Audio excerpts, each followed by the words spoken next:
जय श्री महाकाल दोस्तों। मैं रोहित सक्सेना स्वागत करता हूं आपका अपने YouTube चैनल ओजस जी पर। दोस्तों, चंद्र ग्रहण आ रहा है। अगर आप साधक हैं या पूजा पाठ करते हैं, बहुत ज़्यादा करते हैं, तो आज दिए जा रहे 2 मंत्र ये शावर मंत्र हैं। इन्हें चंद्र ग्रहण में आप सिद्ध कीजिए। सिद्ध करने के बाद अपनी साधना में, अपनी रक्षा में, शरीर की रक्षा में, परिवार की रक्षा में इन मंत्रों का उपयोग कीजिए।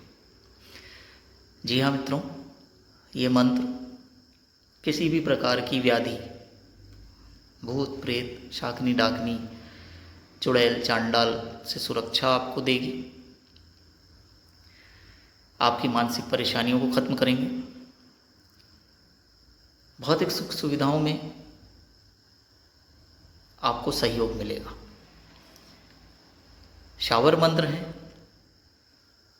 बहुत सरल भाषा में है, बहुत आसान प्रक्रिया से सिद्ध हो जाते हैं। सिर्फ आपका विश्वास इन मंत्रों में और पूरी श्रद्धा से किया गया जाप आपको इन मंत्रों की शक्ति और जो भी आपके साथ विपरीत परिस्थितियां उत्पन्न होती हैं उनकी काट प्रत्यक्ष दिखाते हैं।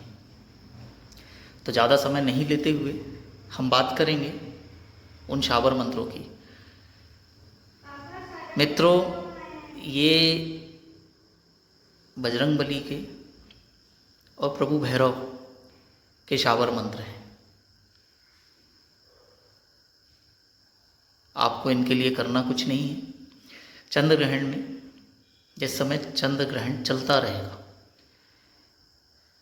आप नहा धो के शरीर को स्वच्छ कर लें, लाल वस्त्र पहन लें, केवल धोती लगाएं, उसके अलावा कोई वस्त्र ना पहने। अपना आसन लाल कलर का रखना है आपको। घी का दीपक जलता रहेगा जब तक ग्रहण कार्य चलेगा। चूँकि शावर मंत्र बजरंगबली के हैं और भैरव के हैं, इसलिए जो साधक बजरंगबली का मंत्र पूरा करना चाहते हैं वे मीठा मसाले वाला पान बनवा के रख लें भोग के लिए। 11 लौंग, 11 इलायची रख लें। एक नारियल जिसको काट कर ऊपर से आप उसको काट लीजिए। उसमें शक्कर और घी मिला के भर लीजिए। भैरव की पूजा में भी आपको ये सामग्री उपयोग करनी है। दोनों मंत्रों में यही सामग्री उपयोग होगी, थोड़ा सा अंतर है। बजरंगबली के लिए खीर बना लें और भैरव बाबा के लिए जो भी, अगर आप बजरंगबली के लिए कर रहे हैं तो उनके लिए खीर और पान बना के रख लें, एक नारियल ऐसा रख लें। अगर आप भैरव बाबा के लिए कर रहे हैं तो उड़द के बड़े बना लें, थोड़ा सा दही रख लें साथ में, मीठा दही, और नारियल भी आपको वैसे ही रखना है। इसके साथ ही दोस्तों आपको ये करना है, 11 नारियल आप सामने रख लेंगे, उनकी भी विधिवत पूजा कर लेंगे।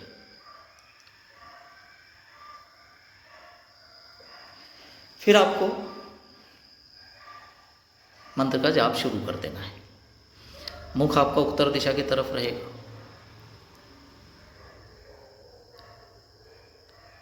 अगरबत्ती, धूप बत्ती जो आप लगाना चाहें लगा लें।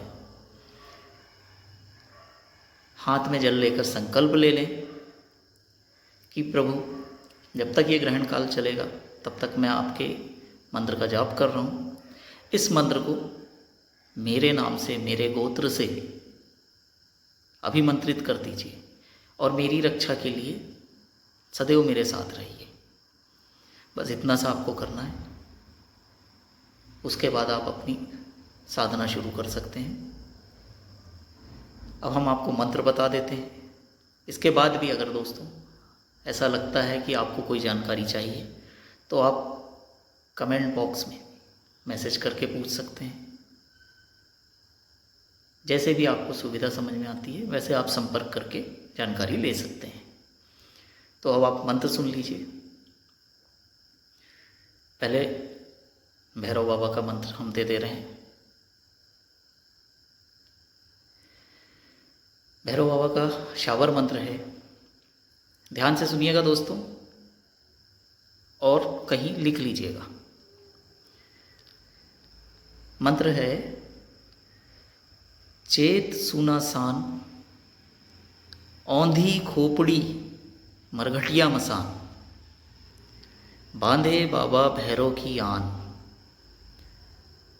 मेरी भक्ति गुरु की शक्ति, देखो भैरव तुम्हारे चलने की शक्ति, ईश्वर मंत्र फुरे। ये मंत्र है दोस्तों, इसे आप लिख लीजिए। जब आप इसका जाप करेंगे तो इसे आपको एक ही सांस में पूरा बोलना है, इसलिए समय रहते इसे याद कर लीजिएगा। एक बार मंत्र फिर से दोहरा देते हैं।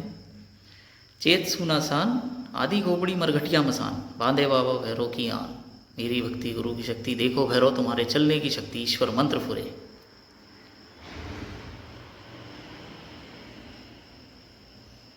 मंत्र को आप लिख लीजिए। दूसरा मंत्र प्रभु श्री बजरंगबली का है। मंत्र सुन लीजिए। ओम नमः वज्र का कोठा, जिसमें पिंड हमारा बैठा, ईश्वर कुंजी ब्रह्म का ताला, मेरे आठों धाम का हनुमंत यति रखवाला। एक बार फिर से सुनिए। ओम नमः वज्र का कोठा, जिसमें पिंड हमारा बैठा, ईश्वर कुंजी ब्रह्म का ताला, मेरे आठों धाम का हनुमंत यति रखवाला। ये दो मंत्र हैं दोस्तों। आपकी श्रद्धा बजरंगबली पे है तो आप बजरंगबली के इस शावर मंत्र को सिद्ध कीजिए। अगर भैरव बाबा पे है तो आप भैरव बाबा का ये मंत्र सिद्ध कीजिए। समय आपको पूछने की आवश्यकता नहीं है। ग्रहण काल जैसे ही शुरू होगा आपको सारी व्यवस्थाएं करके बैठ जाना है और जब तक ग्रहण काल चले तब तक इन मंत्रों का निरंतर जाप करना है। वैसे तो शावर मंत्र अपने आप में सिद्ध होते हैं, परंतु यदि आप एक बार जाप कर लें तो इसकी असीम शक्ति आपके साथ हो जाती है। इसके अलावा आपको बताने की ज़रूरत नहीं पड़ना चाहिए कि आप पूजा में बैठेंगे तो पहले गणेश जी का ध्यान करें। अगर आपके कोई गुरु हैं आप उनका ध्यान करें, यह आवश्यक होता है। किसी भी साधक को, किसी भी ब्राह्मण को या कोई भी व्यक्ति जो पूजा पाठ में बहुत ज़्यादा रमा रहता है उसे इन सब बातों का ज्ञान रहता है। फिर भी अगर आपको ऐसा लगता है कि कहीं कोई त्रुटि हो सकती है तो आप संपर्क कर सकते हैं। तो आज के वीडियो में बस इतना ही दोस्तों। पसंद आए तो लाइक शेयर कमेंट आप करें। जय श्री महाकाल।